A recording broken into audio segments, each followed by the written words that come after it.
President Joe Biden was sworn in as the 46th president yesterday, and he signed 17 new executive orders into place during his first day as president. One of them is keeping student loan payments paused and interest-free for a bit longer. Western Mass News reporter Kaylee Puglisi has more.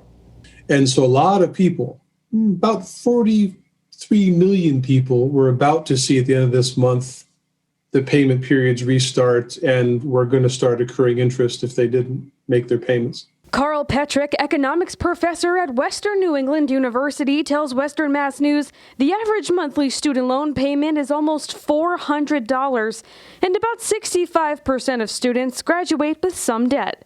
He says in Massachusetts, there is currently a total student loan debt of $29.2 billion.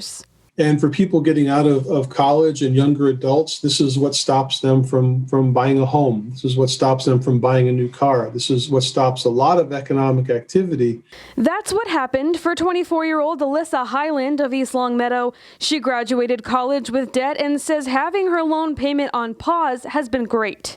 I went to a private school, so it was definitely more expensive than like if I had chosen a state school.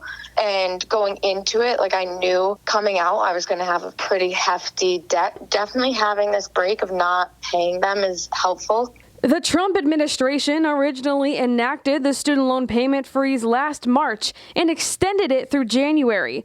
Now, borrowers will not have to worry about making a payment until October at the earliest, extending the pause 8 months to help those still financially struggling during the pandemic. The effects of the pandemic are very likely to still be with us in September, even if we have total rollout of the vaccines and everybody that can get a vaccine has taken it. Petrick also says the loan pause won't do any harm to the government or their ability to give out loans in the future.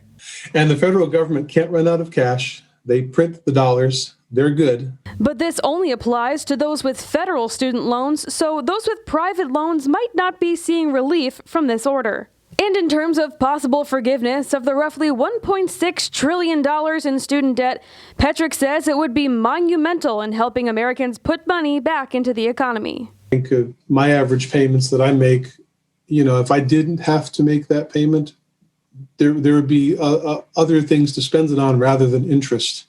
Things which actually drive the economy forward. Petrick recommends checking in with your loan provider if you aren't getting any of this relief to see if they have any relief programs of their own. In Springfield, Kaylee Puglisi for Western Mass News.